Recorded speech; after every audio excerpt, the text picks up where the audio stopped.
En terre inconnue.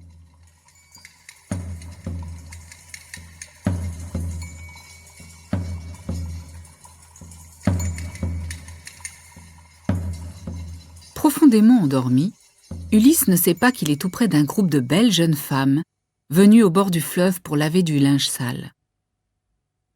Elles s'en emparent à pleines mains, le plongent dans l'eau profonde et le foulent aux pieds en rivalisant d'ardeur. Lavés, rincés, étendus sur les galets, ils sèchent aux rayons du soleil pendant que les femmes se baignent à leur tour et s'enduisent le corps avec de l'huile fine. Puis elles prennent leur repas sur les berges du fleuve et, une fois rassasiées, se mettent à jouer au ballon après avoir dénoué leur voile. C'est Nausicaa aux bras blancs qui mène le jeu. Nausicaa, la Vierge, la pure, qui brille au milieu de ses servantes. Elle est la fille du grand Alkinoos, le roi des Phéaciens.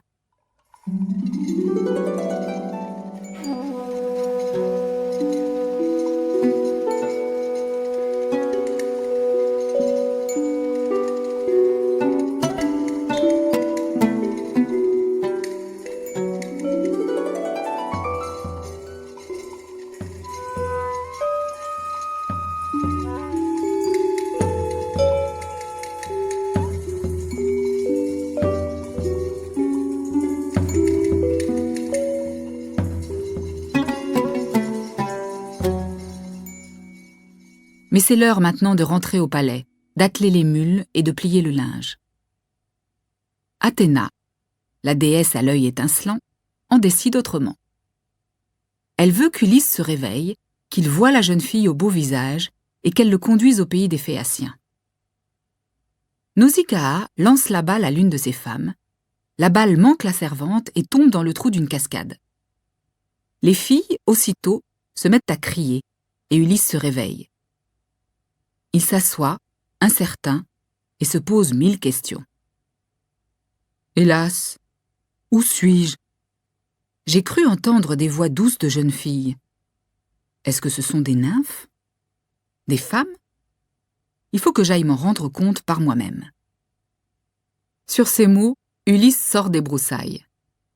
Mais avant d'apparaître, il choisit dans le bois touffu une branche bien feuillue qu'il casse avec sa grosse main et qu'il met devant lui pour tenter de cacher sa nudité. Il s'avance. Il ressemble au lion des montagnes qui, sûr de sa force, s'en va sous la pluie et le vent, les yeux en feu, se jeter sur les biches sauvages. Comme lui, poussé par la faim, Ulysse n'a pas le choix. Il doit aborder les jeunes filles aux beaux cheveux, bien qu'ils soient nus. Il apparaît, défiguré par le sel de mer, il a l'air effroyable. Les femmes, en le voyant, ont si peur qu'elles s'enfuient, se dispersent, s'éparpillent çà et là. Seule reste Nausicaa, la fille d'Alkinoos. C'est Athéna qui lui donne cette audace et chasse la peur de son corps. Elle reste immobile, face à lui. Ulysse hésite. Doit-il lui embrasser les genoux ou rester à distance en lui adressant des compliments doux comme le miel? Il choisit de lui parler de loin. Elle pourrait se mettre en colère s'il s'approchait.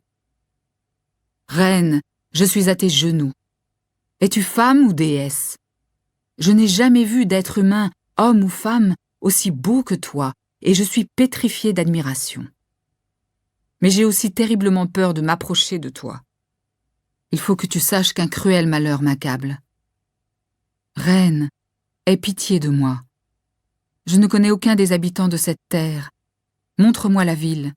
Donne-moi de quoi m'habiller et que les dieux t'accordent tout ce que tu souhaites, un mari et un foyer où règne l'harmonie. » Alors, Nausicaa aux bras blancs dit « Tu sais bien, l'étranger, car tu n'as l'air ni d'un fou ni d'un lâche, que Zeus distribue le bonheur aux nobles et aux pauvres comme il le souhaite. S'il t'a donné ces malheurs, il te faut les supporter. Mais puisque te voilà sur notre terre, n'aie plus peur. Comme tous les suppliants qui viennent nous trouver, tu ne manqueras de rien. Je vais te montrer le chemin de notre ville et je vais te dire le nom de notre peuple. Nous sommes les Phéaciens. Et moi, je suis la fille du grand Alkinoos, le roi des Phéaciens.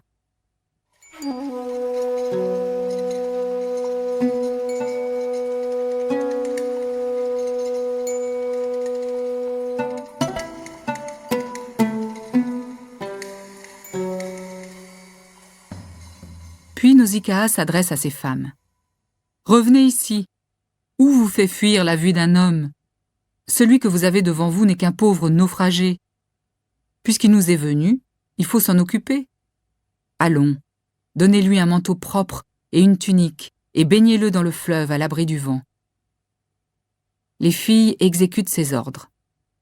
Elles préparent des vêtements, lui donnent un flacon d'or plein d'huile légère et l'invitent à se baigner dans l'eau du fleuve. Alors Ulysse le divin dit aux servantes: « Éloignez-vous. Je ne veux pas me laver devant vous, car j'aurais honte de me voir nue parmi vous, jeune fille aux beaux cheveux. » Tandis qu'elle s'éloigne, Ulysse purifie son corps dans le fleuve, il ôte toute trace de sel qui couvrait ses larges épaules, son dos et sa tête.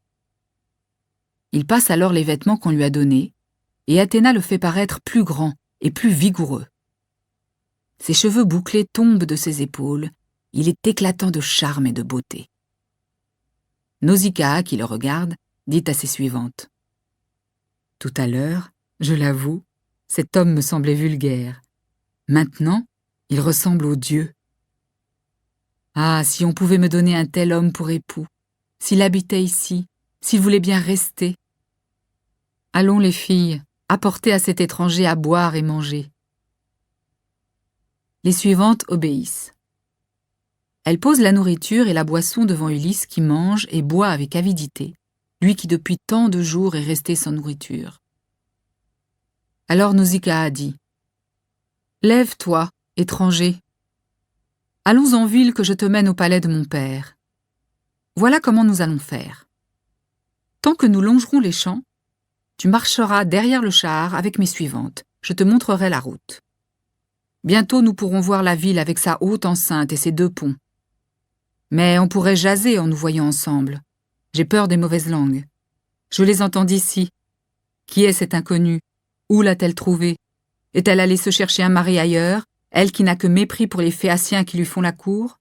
Voilà ce qu'ils diraient et les reproches que j'aurais. D'ailleurs, moi aussi je critiquerais une fille qui agirait ainsi, à l'insu de ses parents, fréquentant les hommes en cachette avant son mariage.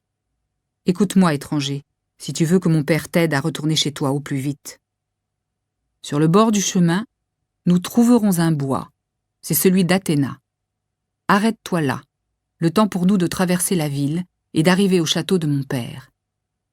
Quand tu estimeras que nous sommes arrivés, viens alors en ville, demande aux Phéaciens où se trouve le palais d'Alkynos, le généreux. C'est facile à trouver. » Là-dessus, elle fait claquer son fouet sur les mules.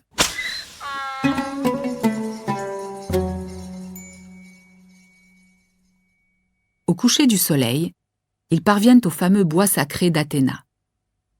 Le divin Ulysse s'arrête et adresse une prière à la fille de Zeus. « Écoute-moi, toi qui es restée sourde aux cris de ma détresse quand Poséidon brisait mon bateau. Fais en sorte que les Phéaciens m'accueillent en ami et me prennent en pitié. » Athéna entend sa prière, mais elle n'apparaît pas devant Ulysse. Poséidon, celui qui poursuit Ulysse de sa haine, est aussi l'oncle de la déesse Athéna. C'est pourquoi elle le craint autant qu'elle le respecte.